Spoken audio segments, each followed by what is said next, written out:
It's the pregame show. No, it's I think, and we're live is the better Oh. thing to say because Is this a new thing now? No more pregame show? I don't know. Maybe the pregame show. Maybe we could start the pregame show again, but we'd have to change the settings. Okay. Uh, It's not difficult. no, it's not. It's just that we haven't bothered to do it. Um, so, all right, let's just tweet that we're live. Oh, I do I, have something to show you that I'm excited about, Ben, all that I right, got you while I was in Iceland. hang on just a second, You were in Iceland? Yeah. and we're live. It is. Kate got stuck in Iceland. It Yeah. is Tuesday, June 1st, 2021, 5:02 p.m. It is 5:02 p.m. Eastern Standard Time, where we all are. This is the first show for a while in which everyone has been in the same time zone. Um, and Dan Drezner has been wringing his hands today, kind of like this. And so we asked him on the show to talk about why he is wringing them out like an old sponge. And here he is. So we are not allowed to have fun anymore, but we are allowed to have Dan Drezner. Dan, why today are you wringing your hands about the state of American democracy? Well, just to be clear, I've been wringing my hands for a while. It's just that this might be the first time I put those wringing of hands into to print. And the reason is pretty simple, which is the U.S. system of democracy operates on a two-party system. It operates much better if both parties believe in the idea that the best way to win political power is to win the most votes. That whole democracy leading to, political success thing. And it seems increasingly clear that that's not the game that Republicans are playing. That we've seen through a variety of sort of state laws designed to restrict ballot access, um, and, sort of loose talk about how Trump was somehow cheated out of his victory in November 2020, even though that obviously wasn't true, are leading to concerns about whether or not, if, let's say, Republicans do well in the midterms and so as a result control the House of Representatives, you could have a scenario in 2024 where Joe Biden or whoever the Democratic nominee for president is wins the election by every standard metric and would, ordinarily have the election certified, but a Republican controlled House of Representatives or Senate will refuse to certify those results. In other words, what happens if what we saw January 6th is essentially replayed in 2024, but rather than just have a small minority of Republican members of Congress refuse to certify the results, you actually have a majority or the entirety of the party. And I want to be clear, I'm not saying this is going to happen. That's not the point of the column. The column is just saying, I can't believe I even have to ask this question, first of all. But the more disturbing thing I have concluded is that it almost doesn't matter what the answer is, that there are reasons to be nervous either way. There are obviously reasons to be nervous if Republicans do well in the midterms and then use that power to thwart a democratically elected, Joe Biden getting reelected in 2024. Towards that way lies madness in a variety of ways, and you would then be able to cease calling the U.S. a democracy. There are ways, though, in which you can argue that probably won't happen. That the Republican logic of what they are doing now, in some ways, might lead to significant blowback. I mean, the last time we saw this happen was actually the Georgia special elections or the Georgia runoff elections, and that actually worked out very well for Democrats. My concern is what happens if you have the sort of MAGA core realize that this effort isn't working. How do they react to that? And this is where you start, talking about, the polite word would be extra legal action, and the less polite word would be violent action. If they think that they really not only are not going to win in 2024, but they're never going to win. So why now? I mean, is this prompted by the legislative effort in Texas to do a kind of Georgia-like voting rule? Is it prompted by Mike Flynn openly contemplating a coup? Is it contemplated by prompted by Donald Trump um, uh, uh, waxing that he expects to be reinstated as president in August? Like, it seems to me like your column could have been written at any particular time in the last 6 to 10 months. Um, why now? I think it was definitely not the Trump thing, because that happened after I wrote the column. I think it was sort of the culmination of a series of events. I think one was the fact that the Republicans in the end refused to join in on the January 6th bipartisan commission. You could have said that was an easy test to see to what extent you were going to actually have any genuine bipartisan effort to understand what the hell happened. And it is striking to think how, even in the span of 5 months between early January and early June, you've gone from Mitch McConnell and Kevin McCarthy sort of condemning Trump for what he did to essentially carrying his water in terms of blocking this commission. So that was thing one. And thing two, and this is just a good general rule, everything bad is Susan Glasser's fault. So I read Susan Glasser's column in the New Yorker.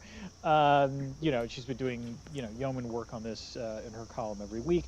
And it was disturbing to see that she had talked to Daniel Ziblatt, who is the author of How Democracies Die.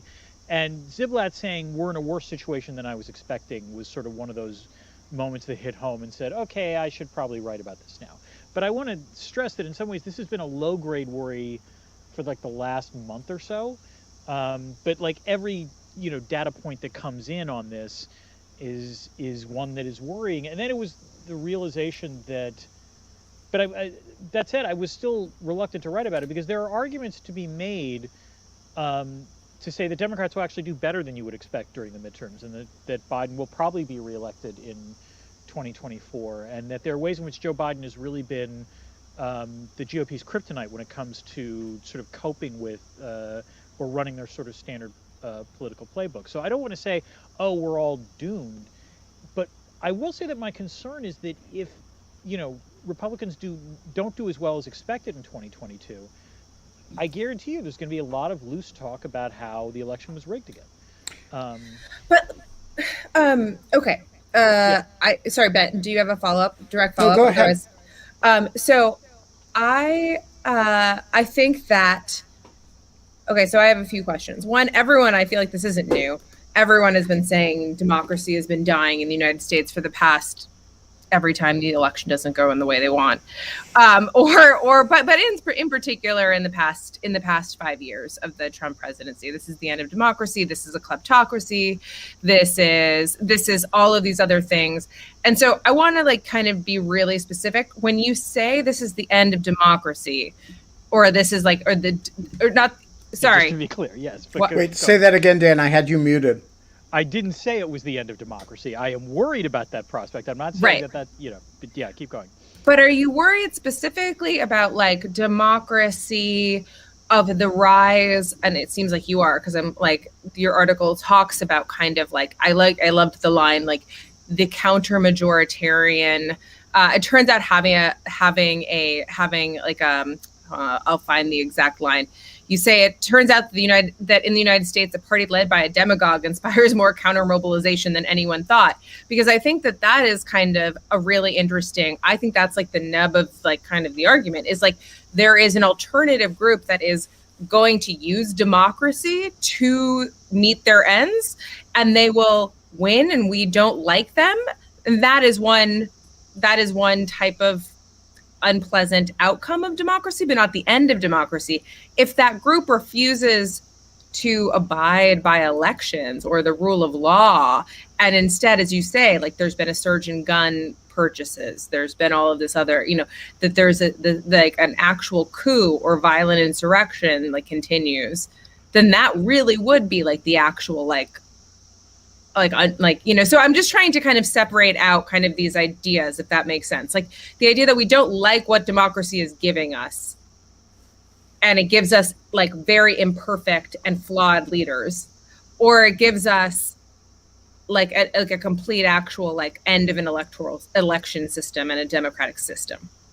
Right. So, okay, a couple of points. First of all, I actually was not as worried about the end of democracy during the Trump years per se, for precisely the reason that you talked about, which is, um, say what you will about Donald Trump's election, what it wound up doing was mobilizing his opponents more than it did his supporters.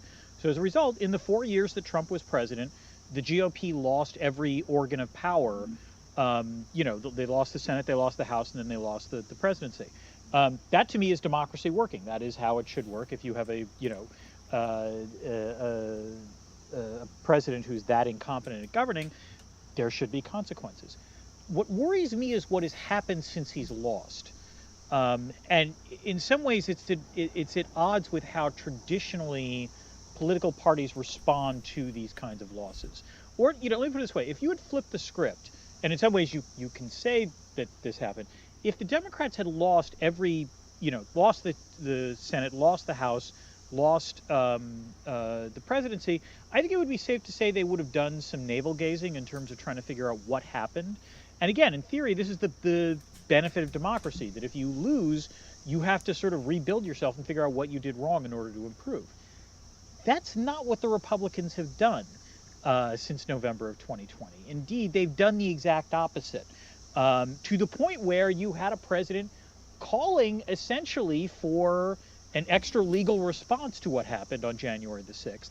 And then the part that has me genuinely disturbed is that there was a brief moment where it looked like the rest of the GOP was like, okay, this has gone too far. We can't, tolerate this. This is, that's not how our country works, and so on and so forth. And that's gone.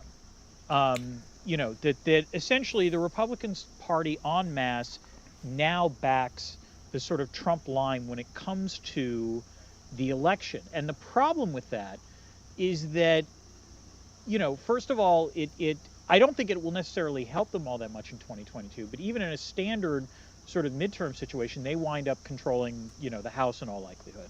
But if they don't, you're going to see a lot of Republicans saying something is dodgy with these election results. We should have won the House and we didn't. What is going on? And so as a result, it's the constant delegitimation of electoral outcomes that has me disturbed. And then that bleeds over into these questions of, do you start seeing them talk about using force? Do you see the analogies to Myanmar, or what was it in the Michael Flynn video, Myanmar or whatever? Myanmar, yeah. Myanmar, yes. It's what happens when Myanmar and the Japanese city of Minamata mate, and they produce a country called Myanmar. Right. So I thought it was going to be Maximar. That's where I thought you were going. Nice. There are two ways that can play out, right? The more legal way is that Republicans gain control of the House or what have you, and they gain control of more state houses, and they basically use their duly elected power to game the system or rig the system somewhat more to their benefit. Not a ton, because there's only so much they can do, but somewhat. And then as a result, they wind up winning. And that sucks, but there is a, that sort of goes to your point about how, that there is a way in which that at least uses the system. I am concerned about that. I am even more concerned, that this doesn't work out. They get frustrated, and then they wind up essentially going the militia route or going the Hezbollah route. So let's talk about each of those in turn, because I think they're quite different problems. One is the problem of the empowered minority trying to entrench its place. I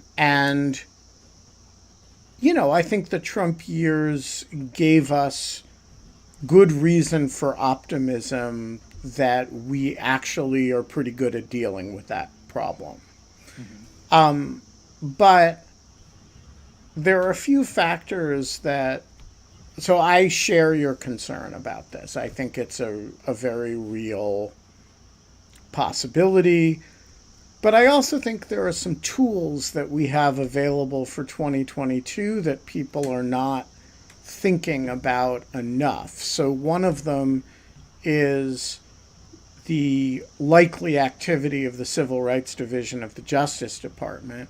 We've gotten used to the idea that the Justice Department takes a very hands-off approach as states try to, remove access to the ballot for certain groups of people.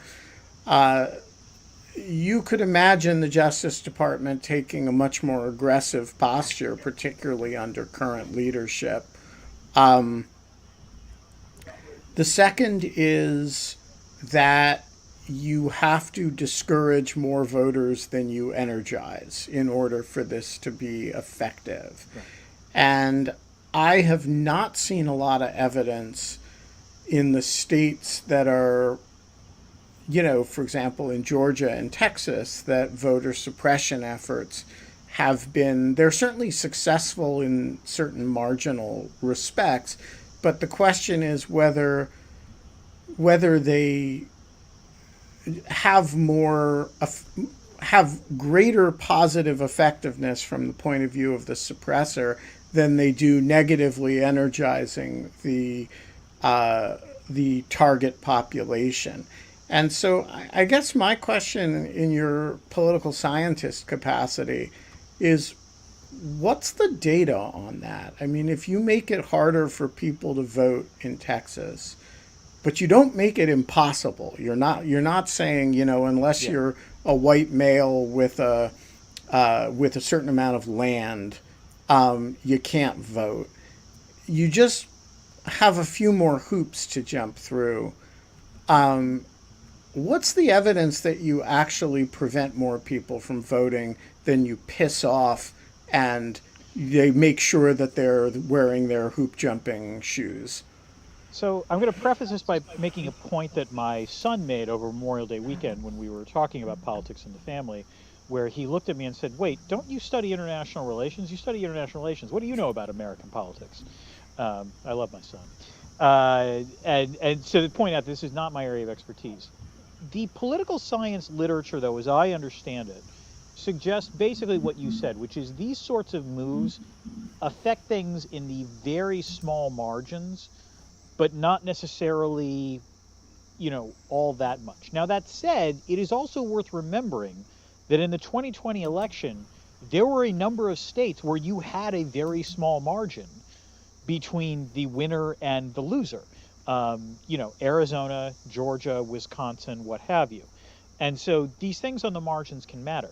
Now, counterbalancing that, I would offer one other note, sort of positive note, which is not just the Civil Rights Division of the Justice Department. The other thing that was a little weird about the 2020 election, as I understand it, is that the GOP felt unconstrained in terms of doing canvassing operations. They didn't care about the pandemic, and so they were willing to go door to door. They were willing to mobilize, and so on and so forth. The Biden campaign and the Democratic Party was much more circumscribed about this because of COVID. And so the interesting question becomes, presumably in a post-pandemic midterm election, to what extent do you think that the Democratic Party actually getting out and trying to mobilize the vote and doing so in an informed way that allows to jump through some of the hoops that you're talking about countermands anything that's been passed in the interim? And the answer is we don't know any of this yet. I mean, anyone who tells you they know how 2022 is going to go is lying. And the other obvious wild card in all of this is events. Right. I think the Biden campaign the Biden White House, and I think Democrats are assuming that they'll actually be pretty well poised in 2022 because presumably the pandemic will be over, the economy will be roaring along, they will ideally have like a infrastructure package through of some form or another, so they'll be able to campaign on a pretty solid record. But there are ways in which that could go sideways. Well, but I do think the other factor is that if it is generally true that enthusiasm of voters matters more in midterm than size of the electorate. Mm-hmm. But Trump's popularity right now nationally is in the mid-30s, which is, if you're running an all Trump all the time campaign, there is some threshold below which you can't sink and keep, and before that will no longer be true, right? There just aren't enough voters at midterm turnout levels to produce margins. I think that's correct, but basically here's the issue, which is, and I think part of the reason why the GOP is behaving the way they are is that I think everyone expected 2020 to be an election in which the Republicans did actually get waxed. Given Trump's inept handling of the pandemic, But he was on the ballot. And his name was on the ballot and so on and so forth. But that didn't happen. What happened was he lost personally. He got thumped pretty badly, actually. But the GOP did much better than expected. No one had them gaining seats in the House. That was something that violated everyone's assumptions. But I really think that his being on the ballot made a huge had something to do with that. They got turnout based on a presidential election in which people were super enthusiastic for him. Now, not enough people for him to win. Now, for a midterm, you don't have him on the ballot, and so the question is: are his voters going to turn out with the kind of enthusiasm that they do in 2020 in order to not vote for him? I'm just not confident of that. It's a fair question. And again, the other question, of course, is that Trump presumably has a vested interest in trying to, do campaign rallies for folks and try to barnstorm, and he's been making noises about doing that. But again, the interesting thing about Trump is that, as Kate said, he inspires just as much of an equal and greater reaction than support for him. So it's not obvious to me. I mean, the other question that's worth asking is the degree to which voters who voted in 2020, it's not that they vote for Republicans in 2022, it's whether they vote at all. I don't know about you guys, but one of the interesting things, now that we're socializing with friends again, is the degree to which we can socialize with friends and we don't talk about politics anymore. I used to dread these sorts of things because, we would for 5 years, we would meet people and we'll all be like, oh my God, can you believe what's going on? Can you believe what's going on? And then of course they would outlaw look at me and expect me to somehow, impart divine truth about what was going to happen.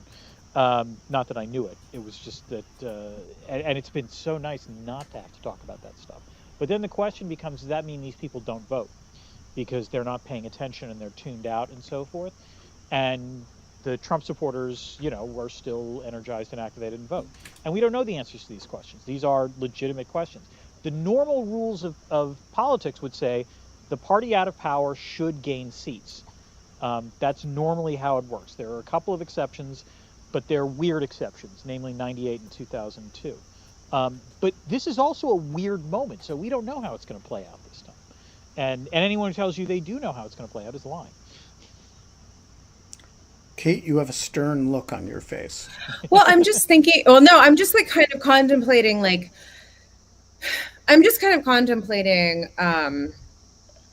the power of an armed, and especially the armed part of this, which we haven't really discussed. And so this is something I kind of want to, I think that I'm trying to decide whether that is an essential part of Dan's argument or not, basically. I'm basically trying to decide in my own mind, is the threat of these individuals, would they be empowered enough to, what would it be that is contrary to democracy? Obviously, rebellion is an armed conflict is contrary to democracy, right? So that's easy.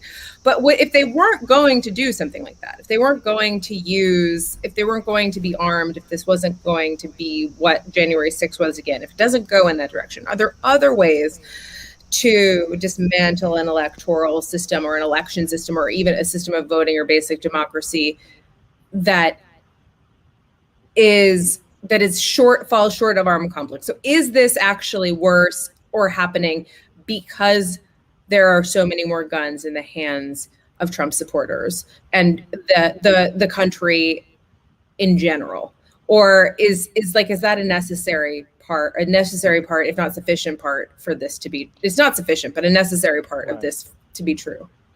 I mean, I think the answer is yes, it does. I mean, live this way. In the column, I sort of posited, look, there's one of two ways this can go, right? The first is that the Republicans do well of their own volition, and then as a result in 2024 are able to use essentially legal but anti-democratic means to thwart a legitimate Democratic victory.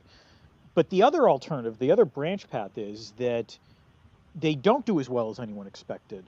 And so the question is, how do Republicans deal with that? And particularly, how do this sort of MAGA core deal with that?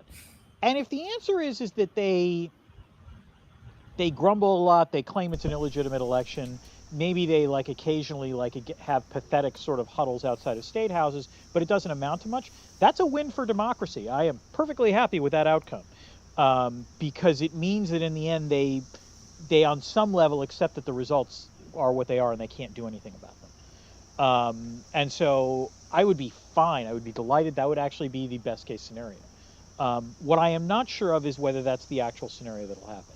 And the other thing that's worth pointing out is that you don't need, the survey I cited, I think showed that like 25% of Republicans said it might be necessary to take up arms, to save the republic, even if a Democratic result doesn't go our way. Now, it's one thing to say that in a poll, and it's another thing to actually get a gun and take action. So I actually don't think it's even necessarily 25%. But you don't need 25%. No, you need 25. Yeah, you don't even need, you need, like, if you have 5 or 10% actually willing to take up arms to do something like this, you're talking about, you're talking about systematic violence that would be bad. Now the question is where it would be also, like, it would probably be in what we would consider swing states. And by the way, this is something I didn't put in the column, but it's something that's occurred to me, which is I do wonder whether another dimension to this that's going on is that the more that swing states try to make life hostile for people who are Democrats, to what extent are they trying to foment out migration? In other That's words, interesting. What do you mean by that? Like the issue of migrate? Like what do you? No. I mean, like, if let's say you're in Georgia or Texas, you don't like the way the demographic trends are going in terms of voting. You still have control of the state legislature, but you see the handwriting on the wall potentially. What are the ways in which you can stop this from happening? You pass laws, and you proudly talk about open carry. You do everything that would make a normal Democrat extremely uncomfortable to live in that state. And so they decide to move out. Yeah, but as a general matter, the migration patterns are heading in the other direction. First Virginia, then Georgia. The migration patterns are super consistent, too. So take Virginia as the sort of proto example of this, right? It starts as a solidly red state with a suburban liberal community around Washington, and various significant black communities in Hampton Roads areas, in Richmond, and various other places. And that's the Democratic constituency. Then the Washington area explodes and explodes and explodes. You have this coalition that develops between liberal white people in the Washington area, which gets bigger and bigger, and the minority populations elsewhere in the state. It becomes a solid governing coalition. The state becomes purple, and then pretty quickly just blue. Seems to me that's exactly what's happening in North Carolina right now. It's a little bit earlier in the process.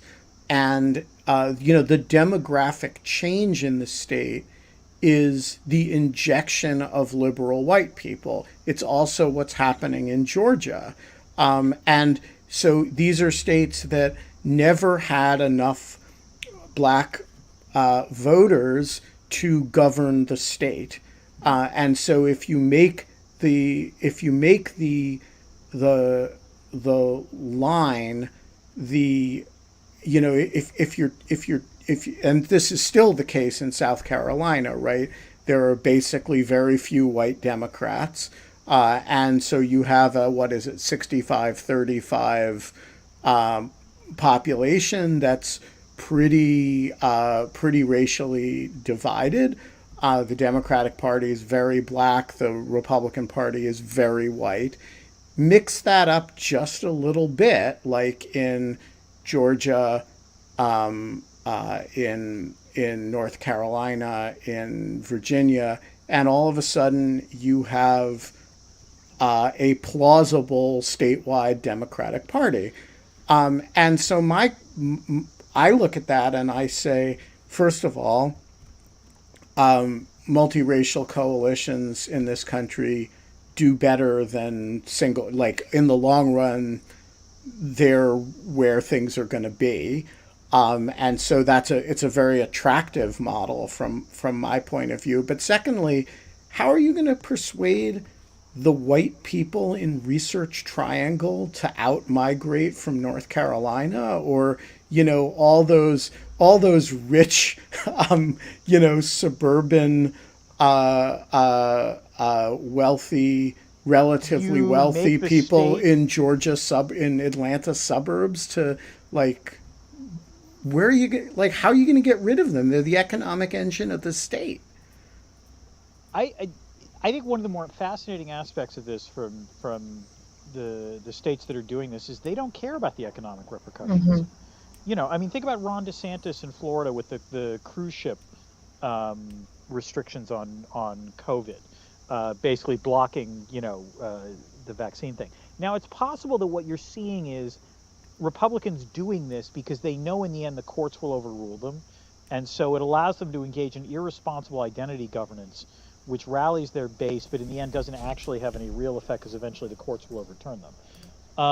But like to answer your North Carolina question on Research Triangle, the way you do this is you make sure that you control the UNC Board of Regents, and you muck around with what life is like in the University of North Carolina. And therefore you make it less attractive as a university for higher research, and eventually you're going to contribute to out-migration that way. You enact policies that cause Coca-Cola or other corporations to say, we don't necessarily want to do business there, or we don't want to film in Georgia. I don't, and again, it doesn't have to work all that well. It just has to work somewhat well. It just has to, sort of stay the sort of inward tide of white professionals. Because in some ways, your story about Virginia might work, but there's another story that you can tell, which is one of Florida or Texas, where it turns out that people are, those are also multiracial states, except that what's happened is that the longer Hispanics stay, the more likely they are to vote Republican. And so there are ways in which that kind of demographic logic that you talk about in Virginia and Colorado, because I lived in Colorado and sort of saw this happen, doesn't necessarily apply to every state. So, and again, I'm not sure this is even a conscious strategy. I want to be very clear about this. I'm not saying DeSantis or Brian Kemp or Greg Abbott are consciously doing this. I'm just saying that that's one possibility to consider. I just don't know that I've ever completely agreed with the vote with your feet type of like as a feasible idea. Like, I don't think that people move like where they're like move locations or residences because of voting blocks or because of where their votes are going to go further. I mean, it's, first of all, it's just Ben, you're muted. Because then we'd all live in Montana. Yeah, exactly. Or something. Like, I mean, I think that I think that, no, so I guess, but I do think that there is, what I will say is that I do think that what you're describing is something that anecdotally I have also seen. A similar type of thing happens. I mean, I wish I could tell you the number of people that I have been in taxis with or that like I talk to.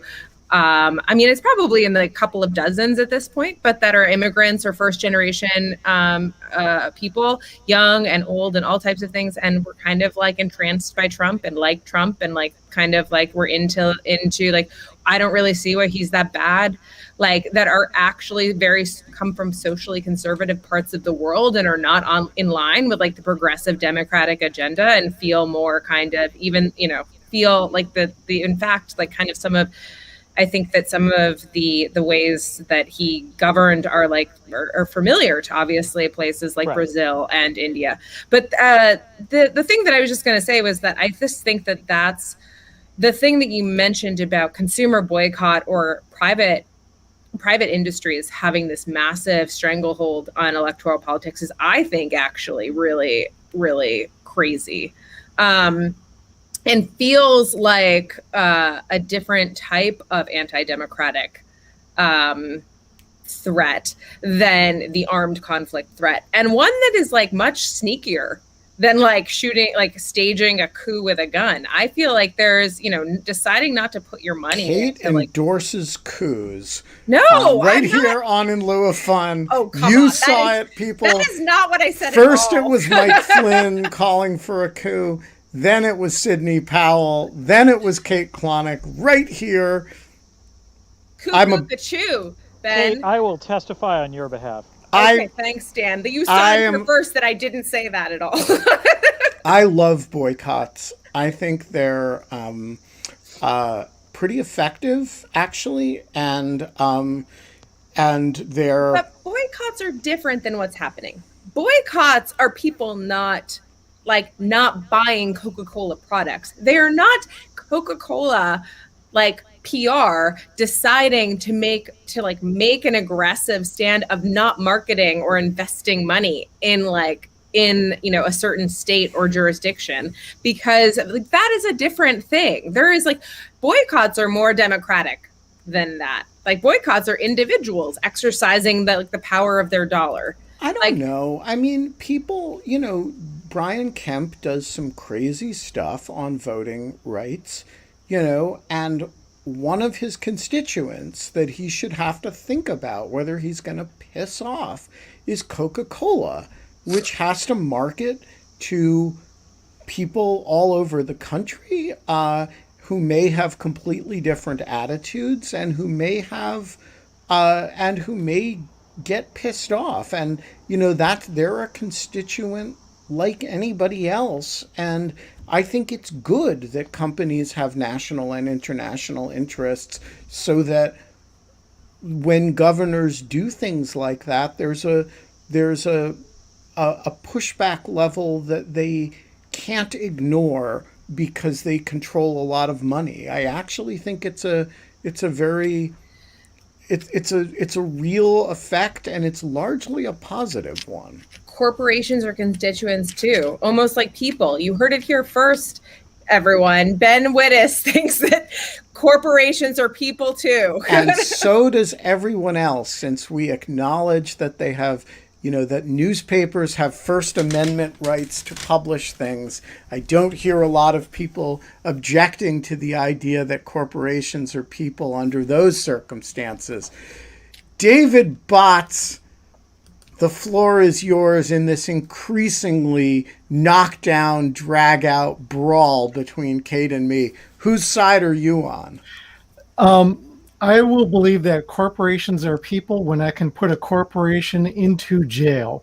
And until then, they are not people. They are a legal fiction.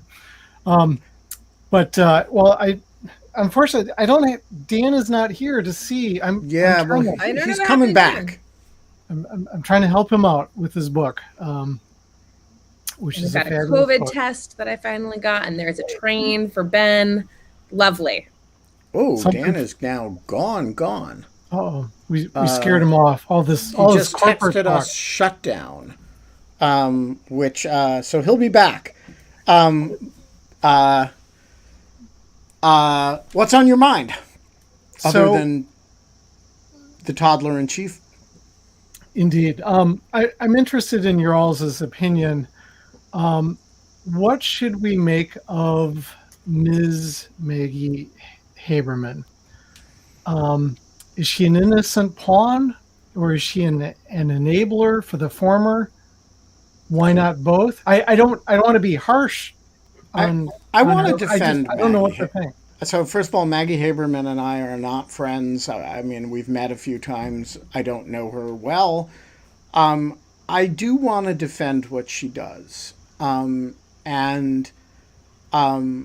she is somebody who has covered Donald Trump since before his political career. She she was incredibly well sourced in his White House because she knew the group of people around him. And I think that is legitimate. She does not endorse what he says. She does report what he says. Can someone tell me what happened with Maggie? Did she do something? She's blown up on Twitter today, reporting that the former is telling colleagues that the former expects to be back in office in August. And so it seems to me like this is a very good example of the sort of thing she gets criticized for. And it seems to me that there is a simple acid test of that, which is whether it's true or not. Yep. If it's true, it is well worth the public knowing. It's a useful contribution to the conversation. If it's not true, then it's reprehensible for being not true. But the fact that it's reporting what Trump is thinking about, doing, ruminating about, strikes me as reporting. It's reporting on a subject that I don't particularly enjoy, which is, spending time in the toddler-in-chief's head. And I don't envy her having to spend her time there. But I don't think you should confuse her being a chronicler of that space with her being an apologist for that space or an advocate for his position. I will also say that, the people who I do know well and have worked with closely at the New York Times, the Mike Schmitz and they all write with her, and they all do a lot of work with Maggie. And so I tend to be, I don't want to, he's back. Hi, Dan. He's also muted, however. Yeah. There we go.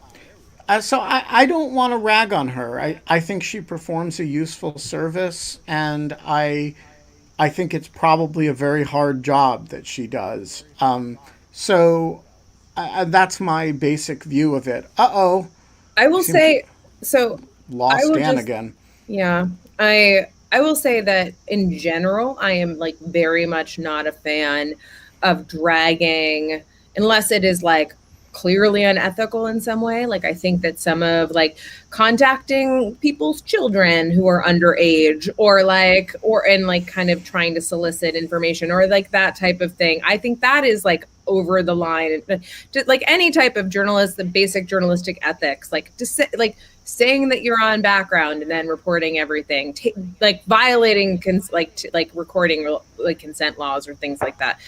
But I also do not understand the straight up kind of beat reporter that Maggie is, or reporters are in general these days, that also seem to get this.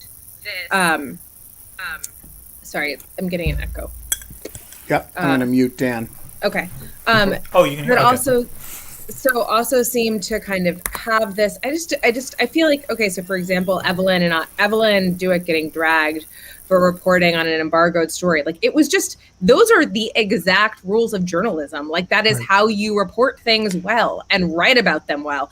It makes no sense for this, so I just I don't even know the scandal in what you're describing. If that is a sourced story that she says, I mean, if it was not, then of course it's garbage. And it was just rumor and whatever. But otherwise, if it's a source story, it's she should report it. That's not.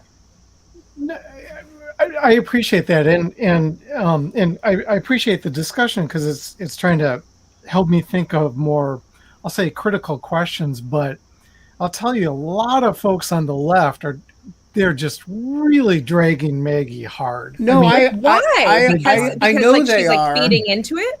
I know they are, but the question is whether there's a case against what she's doing. Yeah. I don't know, Dan. Do you have a I'm view of curious. Maggie Haberman? Yeah. No, you're muted. Yikes. Can't unmute? Unmute yourself. I don't think he can. He's trying. Oh, there we You go. are. Ah! Oh, good. Well, Maggie Haberman gets a reprieve to the Yeah. extent that Dan was going to disagree with us. Reverend Doctor, the floor is yours. Hello, how are you guys? Hello. Good. Interesting conversation. So I'm wondering, my general question is the Democrats in general and the Biden administration in particular, are they taking seriously enough Republican efforts to suppress voting at the state and local levels? And what more in general can or should they be doing toward that? So I think the Democrats institutionally as a party are taking it very seriously. And there's already litigation in Georgia. Whoops. I was going to go backtrack to see whether Dan wanted to address Maggie Haberman. But, there's already some litigation. I think you can expect a lot more of it. The litigation efforts of the Democratic Party were quite substantial all through 2020 and extremely well organized and well done. At the federal level, there is really only two things you can do. One is Justice Department litigation, and Kristen Clark was only just confirmed the other day. So I wouldn't expect that to materialize all that quickly. That's going to take some time to ramp up. The other thing you can do is legislative, and that's why the fight over H.R. 1 and the John Lewis Voting Rights Act are such big deals right now. And that gets wrapped up into this larger question of the filibuster and, sort of the psychological state of Joe Manchin and Kristen Sinema. But I don't think the issue is that people aren't taking it seriously. I think the issue is that there's an impediment. They don't have the votes to get rid of the filibuster, and they consequently don't have the votes to do this without getting rid of the filibuster. And so there's and then the rest is a set of litigation questions that the political leadership shouldn't be involved with, because those are properly left to Merrick Garland and Lisa Monaco and Kristen Clark. And so I think how aggressive they're going to be is a fact not yet in evidence. The state of the law isn't wonderful from their point of view. And they're dealing with a potentially quite hostile Supreme Court. So that's a complicated set of questions, and the legislative questions are complicated. Dan, while we have you back, do you have thoughts either on Hillary's question or on David Botts's Maggie Haberman question? So is the Maggie Haberman question the controversy over the fact that she tweeted what Trump, says that he is telling people he believe he'll be reinstated in August? And more broadly, that she reports a lot of things like that are she's perceived to be a mouthpiece for his id. I think that view is insane. There's no other way to put it. I'm sorry. No, I really do. As someone who's writing the Toddler in Chief, I found Maggie's reporting absolutely invaluable. The idea that Haberman is a stenographer for the Trump, camp, it strikes me as borderline delusional. It is true that she, reports what she hears, and if you want to say, well, maybe she shouldn't do that because it encourages or foments, things like people believing that he'll be, reinstated in August, I would put that on Trump's followers much more than I would put it on Haberman. So yeah. And what was the more recent question? Was it about the filibuster? No, the more recent question was whether Democrats are taking state and local voting restrictions seriously enough.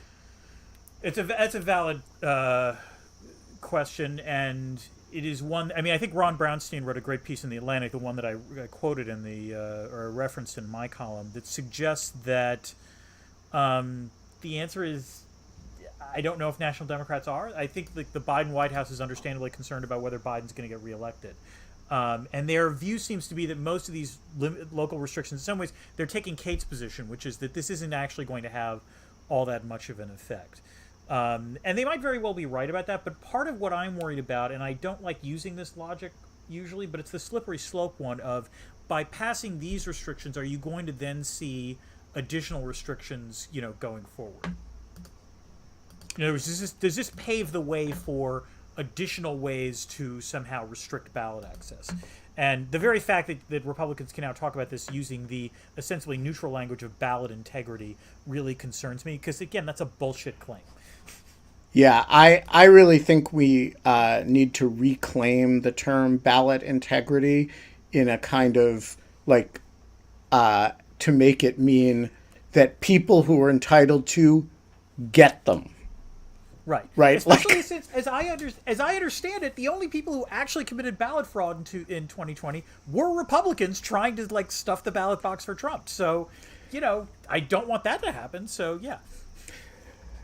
Sherry Jensen Mason, I think this is your first time on screen. Yes, it is. Welcome. I'm a little intimidated here. Don't be intimidated. It's a friendly place. We're all just rectangles crashed, here. For God's sakes, you can't do worse than I did. I mean, I it took me 10 minutes to get back on. So, the very fact that your tech works is already a good sign. Well, it's cell phone. Anyway, I'm just wondering if we're ever going to see anything from the Durham report. That is a fascinating and hilarious question. Dan, do you have any expectations of Mr. Durham? None whatsoever, but I have to admit, it does. I just laugh at the Durham report because of this is one area where for the entire last year, both progressive Democrats and Trump supporters were worked in a lather about this report that was somehow going to be a game changer. And we're 7 or 8 months past when it was supposed to be handed in, and we still have nothing? So here is everything I know about the state of the Durham investigation. Number one, when last we checked, Merrick Garland had not fired him, which means that the Durham investigation is at least nominally continuing. Can he fire him? I thought he was given a special prosecutor. He was given he can for right, but cause. It would be politically toxic. It would be politically toxic. I don't think. And he. But the investigation. My point is that the investigation still exists. It still, as best as I can tell, has not interviewed any of the principals, which is one of the oddest features of it. It has pressed charges against one relatively junior FBI lawyer who... Which, hold on, correct me if I'm wrong. Those charges came from the original IG report. It didn't come from anything that Durham himself did. The charges came from Durham. The facts came from the IG report. That's correct. The fact, I meant the evidence came from the IG report. So it is not... And it is also, I suppose, a matter of public record at this point. The last known act of the Durham investigation, in public anyway, was to issue a subpoena to my employer, the Brookings Institution, which the New York Times reported relatively recently. And just to be clear, it had nothing whatsoever to do with me or with any activity that I was involved with. It apparently involved the employment a long time ago, according to the New York Times, of a fellow named Igor Danchenko. So that is what I know about the state of the Durham investigation, which is that, it's prosecuted Kevin Kleinsmith, who got probation. It seems to have an interest in Igor Danchenko, at least if a subpoena for records related to his employment 10 years ago at the Brookings Institution is related to that, is probative. And it has not interviewed, as best as I can tell, any of the principal FBI people. And it has not done anything so egregious that Merrick Garland has fired the guy. That's the limit of what I know, really. Frank Valadez, the floor is yours. Hi, everybody. Hey. Welcome back, all of you travelers. It was great to see you on your trips, but also, back in your native habitats, as Ben says now. The question I have for Dr. Dan is how essential Trump is to the bad scenarios that he thinks about for democracy. I didn't do my homework. I didn't read the article, but I will later. I apologize. But I'm curious how essential he is to the MAGA identity, and if he's removed from the equation for whatever reason, the things that might happen to 70 whatever year old men, and then including indictment and arrest, whatever else might happen. What happens to those supporters? I mean, do they get scattered among different conservatives? Do they not show up? Is some of the drive behind those kinds of consequences no longer as likely? I'm sorry, it's a difficult prognostication question about stuff that is just difficult to play out. If I had to make a prediction, I would say that Trump departing the political scene would, in fact, significantly blunt some of the anti-democratic effects that I'm talking about. Wouldn't eliminate them under any circumstances. I would expect that his son would try to inherit the mantle. I'd see, you would see others try to do it. But the very fact that there would likely be a splintering of the MAGA crowd into whoever they think that, you would see Shia MAGAs and Sunni MAGAs, and then you would have like further splintering after that. And I really honestly think the religious metaphor works here because in some ways it's a similar sort of belief system. And so therefore, I do think that if Trump were to actually leave the scene, it would not eliminate this, but it would blunt it. Yeah. But that's I don't claim any special clairvoyance on this. And I do think it is worth asking whether or not the Republican Party would be able to try to harness this somehow, but they so far have not really been able to actually do that. Matteo, you should not eye-loff while driving. It's not illegal in most states. The passenger seat. All right, I just want to make sure. Because eye-loffing while driving is legal but ill-advised. No, I would never want to sully the name of the show by doing something dangerous. You get the last question, dangerous or not. Excellent. So my question is whether or not you think the defining problem right now is a failure of democracy, and I mean that in the sense of like a market failure, producing an entrenched monopoly, or a failure of the conditions for democracy. For example, in a society where there's no enforceable property rights, market solutions would be, not workable. Do we not live in a society where democratic solutions are workable anymore? Just a little small question to end the show. Oh, I'm supposed to answer this. Jesus. Oh, yeah. You're the professor, man. I mean, you and Kate. Yeah. No one thinks I'm actually a real professor. Kate, I think of you as a real professor. Thanks.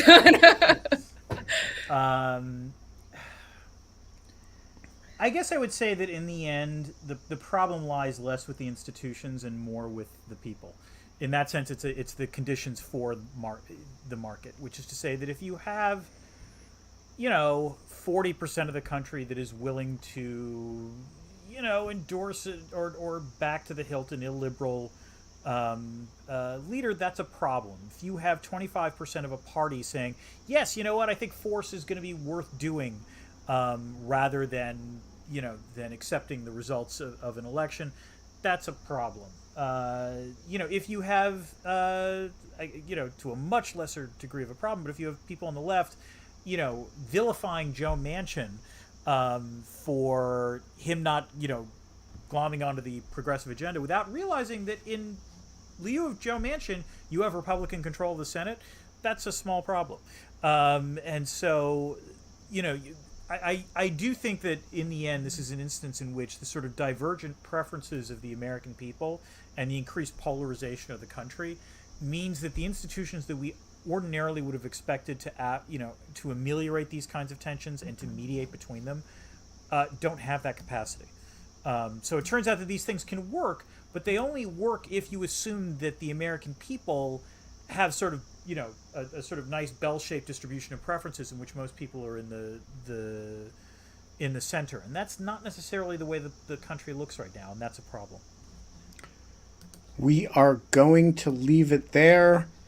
Dan Drezner, you are a great American with now wrung hands, and it's good to see you again.